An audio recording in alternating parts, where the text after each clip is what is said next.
What's good, Dolphins Nation? Picture this. A cryptic tweet from the cheetah that sends everyone into a frenzy. A massive shadow hanging over the future of our quarterback room, and decisions being made that could flip everything in Miami upside down. You're not going to believe what went down in the last 24 hours. Hints of betrayal, front office curveballs, and a plan that screams full-on reset. What does this mean for the Dolphins in 2026? Are we watching the end of an era, or the birth of a monster?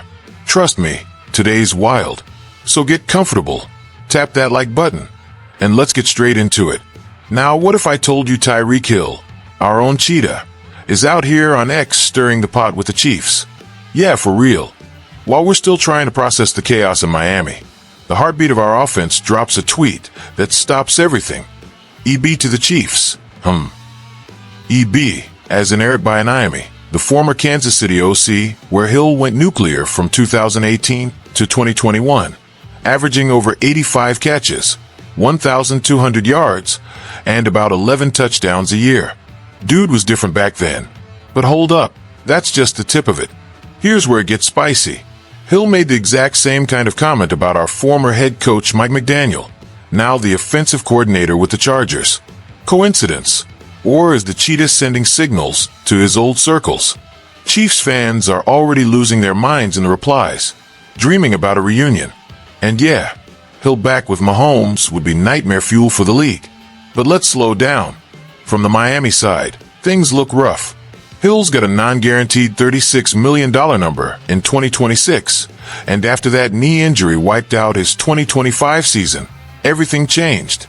McDaniel is gone, Chris Greer is out, and now John Eric Sullivan and Jeff Hafley are running the show, straight from the Packers tree. Those old Hill connections? Pretty much non-existent. This feels like a cut or a restructure waiting to happen.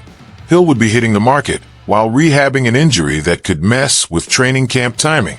Pure strategy. New leadership wants a clean slate to build their own thing.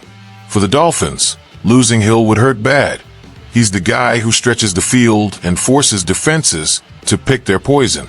Without him, Jalen Waddle takes on way more responsibility, and the new OC has to redesign the entire offense.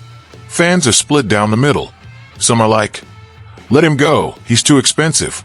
Others are saying, you can't replace that speed. I've seen Reddit comments saying, Hill to the Chiefs? I'd rather see him retire. Total suspense.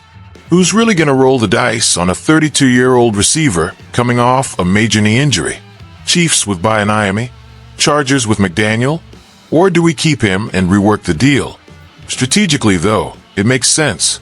Without Hill, Hafley leans into defense, his Packer specialty, and Sullivan frees up cap to draft and develop young talent. It hurts, but it might be the reset we need for real playoff consistency. The fins up reaction has been nuclear. Memes of Hill sprinting back to KC. Petitions to keep him. Does it motivate or deflate the fan base? To me, it signals a new era. Fewer aging stars, more balance across the roster. And that's not even the craziest part, because what's coming next about the quarterback situation is gonna drop your jaw. While we're still feeling the aftershocks of Hill's tweet, John Eric Sullivan steps to the podium and drops a bombshell. He straight up says he doesn't know who the Dolphins quarterback will be in 2026, coming from Green Bay, hiring Jeff Hafley as head coach, and then saying, the quarterback position is vital, but we're not sacrificing the foundation of the team on impulse. That's heavy. Tua Tagovailoa signed a $212 million extension back in 2024, but he got benched late in the season for Quinn Ewers, who finished with 20 touchdowns and 15 picks, and has already said he's open to a fresh start. So now what? Sullivan was calm but surgical. We need to do this the right way. What's the point of a top quarterback if he's getting hit every snap or throwing to nobody? He mentioned Tua and Ewers, but then left the door wide open, saying the guy might not even be in the building yet. That's a massive cloud. Cutting Tua before June would mean a $99 million dead cap hit. After June, it drops to 67.4, with some spillover into 2027. Those numbers sting, especially if Hill's money is coming off too.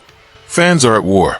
You've got Tua forever on one side and Ewers is the future on the other. Miami Twitter is on fire.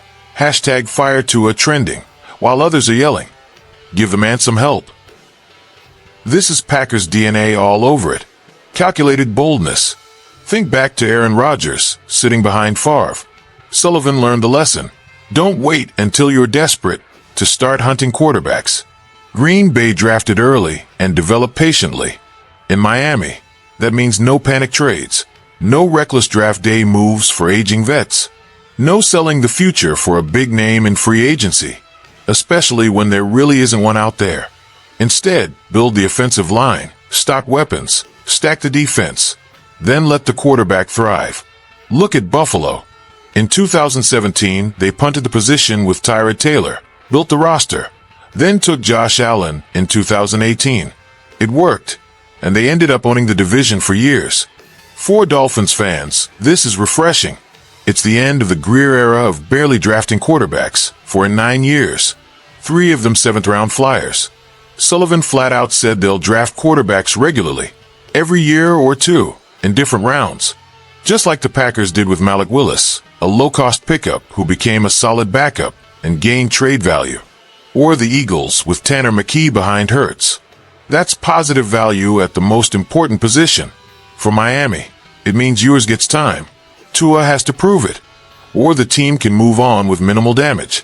The suspense is real. Who's actually our guy? Strengthen the line, get aggressive in the draft, and suddenly 2026 looks like a reset with teeth. But don't blink, because what Sullivan and Hafley laid out next makes you rethink everything. What if Sullivan's plan is smarter than we thought? Like a full chess move to take over the AFC East. At the presser with Hafley, the quarterback talk stayed front and center. But the real takeaway was the patience. We're not rushing this. Teams reach for quarterbacks without support and they drown, either getting sacked or having no weapons. Same message, different angle. Build the infrastructure first so whoever pulls the trigger, Tua, Ewers, or a rookie, has a real chance. That kills any idea of wild trade-ups or throwing cash at washed veterans this offseason. Fans are split again. Some are saying, finally a real plan. Others are screaming, where's the savior QB? Dolphins talk forums are on fire, asking if Sullivan is Packers 2.0 or just Greer with better PR. The Bills' example keeps coming up. They waited, built the base, then drafted Allen. Boom, franchise quarterback. Miami wants that same Mark Sullivan doubled down, saying they'll invest in the position every year. That alone separates him from the last regime. And it's not just first-rounders. Malik Willis showed you can create value without huge risk. The Dolphins are looking at guys like Skylar Thompson's replacements, Ritter types, developmental players with upside. Philly did it with Hurts when Wentz was still hot, and later with McKee as a trade chip. Even Pickett flipped for picks. That constant rotation creates leverage at the most critical spot. For Miami, it means cap flexibility for the line, receivers, and a Hafley-built defense. In 2026, you've got annual quarterback investments and a strong roster around them. Fewer injuries, more wins. The vibe around Fins Up right now is electric. People are calling it the era of smart rebuilding. There's still tension, though. What if Tua struggles again? Hafley's defensive system brings balance. Sullivan loads up on talent, and suddenly this team looks complete again after the McDaniel fallout. Imagine a young quarterback, protected, stretching the field like Hill used to. That's the path to real, sustainable playoff runs, not one-year mirages. After everything we've been through, this fan base deserves that. And with Hill in limbo and the QB room unsettled, here's the bottom line that should stick with you all day.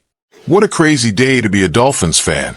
Hill flirting with the Chiefs, possibly on his way out after injury and front office changes. Goodbye bloated contracts. Hello cap reset. Sullivan and Hafley setting the tone at quarterback with Packer-style patience, steady drafting, and real infrastructure for Tua, Ewers, or a rookie to succeed. No panic moves. This feels like a winning rebuild and the official end of the Greer chaos. The impact is huge. A reshaped defense, a legit defense, and a real shot at meaningful playoff football in 2026. We've been through it all, but Fins Up forever. Now it's on you. Does Hill stay, or is he history? Is Tua still the guy, or is it time to move on? Drop your take in the comments, and let's get this debate going. Like, subscribe, turn on notifications, and as always, go Dolphins!